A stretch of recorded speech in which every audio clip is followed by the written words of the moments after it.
श्रीकृष्ण परब्रह्मणे नमः। ॐ श्रीकृष्ण परब्रह्मणे नमः। श्रीमद्भगवद्गीता श्रीमद्भगवद्गीता सप्तदशोऽध्यायः। सप्तदशोऽध्यायः। श्रद्धात्रयविभागयोगः। श्रद्धात्रयविभागयोगः। श्रीभगवानुवाच श्रीभगवानुवाच आहारस्त्वपि सर्वस्य आहारस्त्वपि सर्वस्य त्रिविधो भवति प्रियः। त्रिविधो भवति प्रियः। यज्ञस्तपस्तथा दानम् यज्ञस्तपस्तथा दानम् तेषां भेदमिमं शृणु। तेषां भेदमिमं शृणु। आहारस्त्वपि सर्वस्य त्रिविधो भवति प्रियः। आहारस्त्वपि सर्वस्य त्रिविधो भवति प्रियः। यज्ञस्तपस्तथा दानं तेषां भेदमिमं शृणु। यज्ञस्तपस्तथा दानं तेषां भेदमिमं शृणु।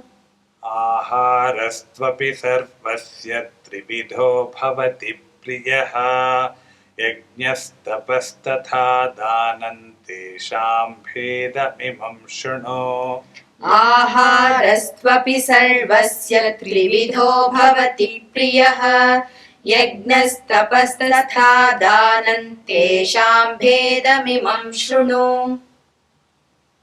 आयुः सत्त्वबलारोग्य आयुः सत्त्वबलारोग्य सुखप्रीतिविवर्धनाः। सुखप्रीतिविवर्धनाः। रस्याः स्निग्ध्या स्थिरा हृद्या रस्याः स्निग्धा स्थिरा हृद्या आहाराः सात्विकप्रियाः। आहाराः सात्विकप्रियाः। आयुः सत्त्वबलारोग्य सुखप्रीतिविवर्धनाः। आयुः सत्त्वबलारोग्य सुखप्रीतिविवर्धनाः।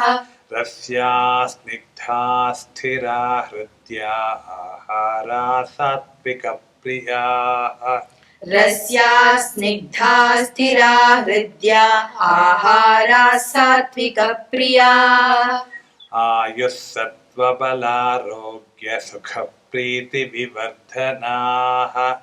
रस्याः स्निग्धा स्थिरा हृद्या आहाराः सात्विकप्रियाः। आयुः सत्त्वबलारोग्य सुखप्रीतिविवर्धनाः। रस्याः स्निग्धा स्थिरा हृद्या आहाराः सात्विकप्रियाः। कट्वं ललवणात्युष्णा कट्वं ललवणात्युष्णा तीक्ष्णरूक्षविदाहिनः।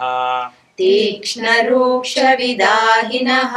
आहारा राजसस्येष्ठा आहारा राजसस्येष्ठा दुःखशोकामयप्रदाः। दुःखशोकामयप्रदाः। कट्वं ललवणात्युष्णतीक्ष्णरूक्षविदाहिनः। कट्वं ललवणात्युष्णतीक्ष्णरूक्षविदाहिनः।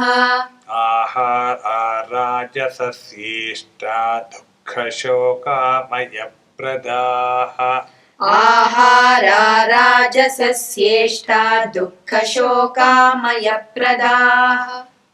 कट्वं ललवणात्युष्णतीक्ष्णरूक्षविदाहिनः। आहारा राजसस्येष्टा दुःखशोकमयप्रदाः।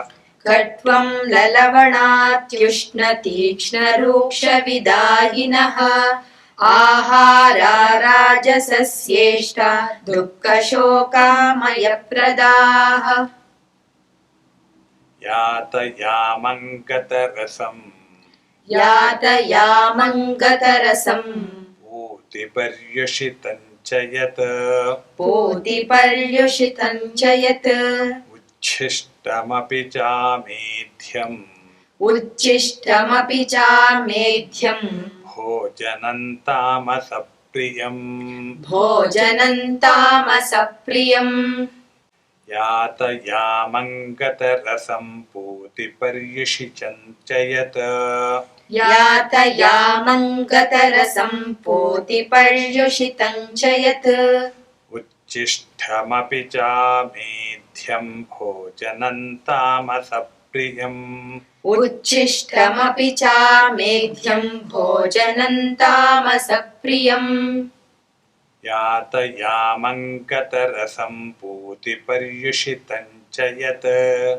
उच्छिष्टमपि चामेध्यं भोजनं तामसप्रियम् यातयामं गतरसं पूतिपर्युषितं च यत् उच्छिष्टमपि चामेध्यं भोजनं तामसप्रियम्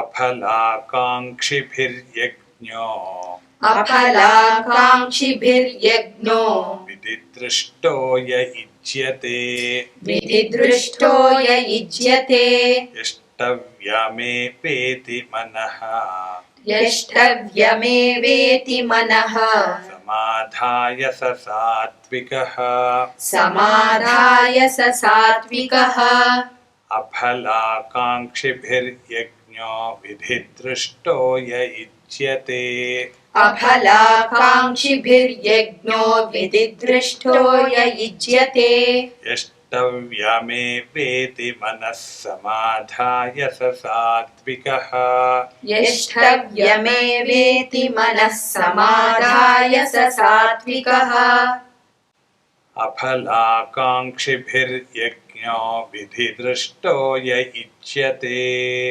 यष्टव्यमेवेति मनः समाधाय स सात्विकः अफलाकाङ्क्षिभिर्यज्ञो विधिदृष्टो य युज्यते यष्टव्यमेवेति मनः समाधाय स सात्विकः हरिः ओम तत्सत् हरिः ओम तत्सत्।